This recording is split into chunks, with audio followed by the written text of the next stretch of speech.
Mad Movies 54, juillet 1988. La couverture a la bonne idée de reproduire la plus belle affiche de la saga des Vendredis 13. Beaucoup de pages sont d'ailleurs dédiées au tueur de Crystal Lake, à l'occasion de la sortie en salle du 7e opus.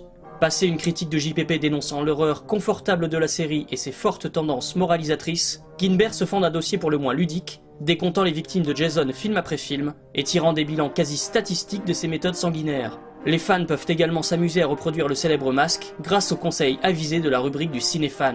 Autre slasher à sortir en salle, le démon d'Halloween de Stan Winston a droit à 4 pages, dont plusieurs paragraphes reviennent sur la jeunesse de l'objet chez Dino De Laurentiis et les principaux défis techniques de la production.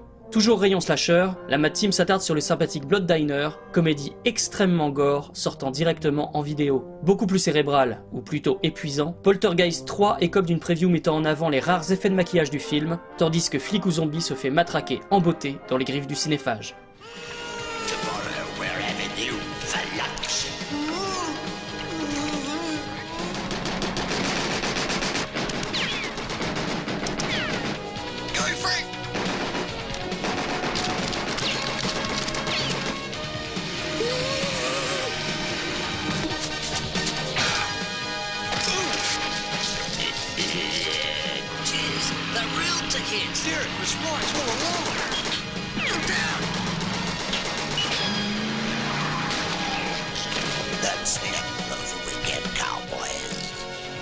What's up, Wallace?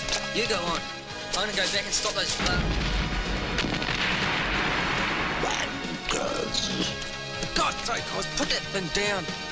Let's get in there and hit the leader.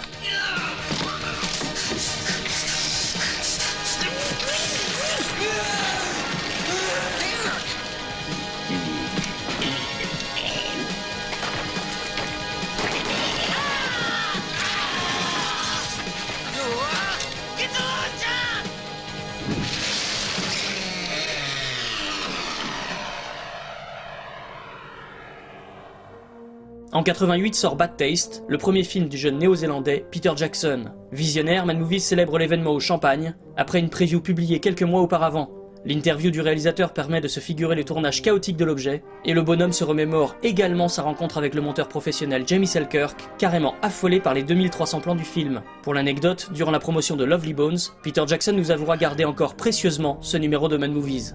Toujours dans le registre Invasion Alien Gore, la revue ne boude pas non plus la sortie de Critters 2, écrit par le futur réalisateur des Chroniques de Riddick et mis en scène par Mick Garris, pas encore téléaste officiel de Stephen King. Garris profite de son interview pour revenir sur le scénario de La Mouche 2, que serait en train de réécrire dans son dos un certain Frank Darabont. Chris Wallace ne manquera pas de dire tout le mal qu'il pensait du script de Garris dans un numéro ultérieur de Mad Movies. Sans réelle concordance avec l'actu, le magazine publie un peu plus loin un dossier consacré aux héros du fantastique, où Toulek répertorie de manière alphabétique les grandes icônes du genre. Les 7 pages sur le marché du film de Cannes se révèlent beaucoup plus passionnantes, avec des titres comme Catacombe, Opéra, 976 Evil, Waxwork et Incident de parcours. Dans les notules, outre des photos de plateau d'Indiana Jones 3, on apprend que Tim Hunter va réaliser Judge Dredd et que William Lustig prépare Maniac 2, toujours avec Joe Spinell.